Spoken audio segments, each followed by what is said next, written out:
Bangla affairs news top 10। World food প্রোগ্রামের একটা global মিটিংয়ে যোগ দিতে ইতালির রোমের উদ্দেশ্যে ঢাকা ছেড়েছেন প্রধান উপদেষ্টা অধ্যাপক ডক্টর মোহাম্মদ ইউনূস। দেশে ফিরবেন আগামী 15 অক্টোবর।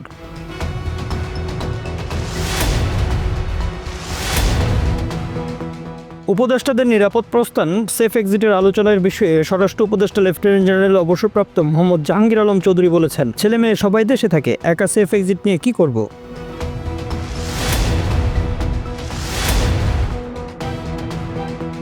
রাতের অন্ধকারে ভোট চাই না, আমাদের লক্ষ্য শান্তিপূর্ণ, নিরাপদ ও সুষ্ঠু নির্বাচন আয়োজন করা, বলেছেন প্রধান নির্বাচন commissioner AMM Nasir Uddin.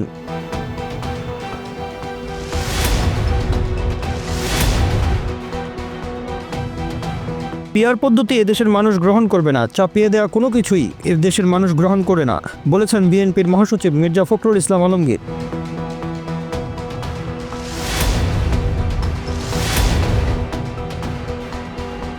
Panchagarh long মার্চে বক্তব্য দেওয়ার সময় বিদ্যুৎ চলে যাওয়ার ঘটনায় কলিজা ছিঁড়ে রাস্তায় ফেলার হুমকি দিয়েছেন জাতীয় নাগরিক পার্টির উত্তরাঞ্চলের মুখ্য সংগঠক সার্জিস আলম।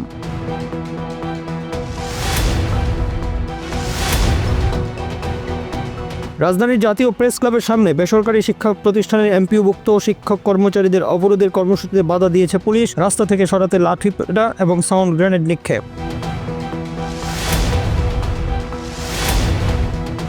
ভাঙাচোরা নৌকায় ভূমধ্যসাগরের বিপজ্জনক পথ পাড়ি দিয়ে অবৈধভাবে ইউরোপে প্রবেশের শীর্ষে রয়েছে বাংলাদেশিরা। ইউরোপীয় সীমান্ত এবং উপকূলীয় সংস্থা ফ্রন্টেক্সের সর্বশেষ প্রতিবেদনে এ তথ্য উঠে এসেছে। আফগানিস্তান পাকিস্তান সীমান্তে তালেবান ও পাকিস্তান বাহিনীর মধ্যে তীব্র গোলাগুলির ঘটনা ঘটেছে। পাক সেনাদের বিরুদ্ধে উত্তর সীমান্তের একাধিক পাহাড়ি এলাকায় পাল্টা হামলার কথা স্বীকার করেছে তালেবান সরকার।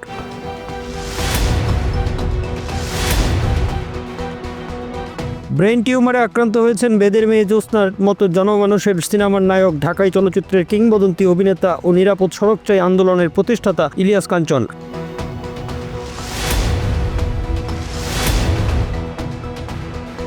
আফগানিস্তানকে টি-20 সিরিজে হোয়াইট ওয়াশ করলেও দ্বিতীয় ওয়ানডেতে 81 রানে হেরেছে বাংলাদেশ। ব্যাটিং ব্যর্থতাকে হারের মূল কারণ হিসেবে উল্লেখ করেছেন বাংলাদেশ দলের অধিনায়ক মেহেদী হাসান মিরাজ।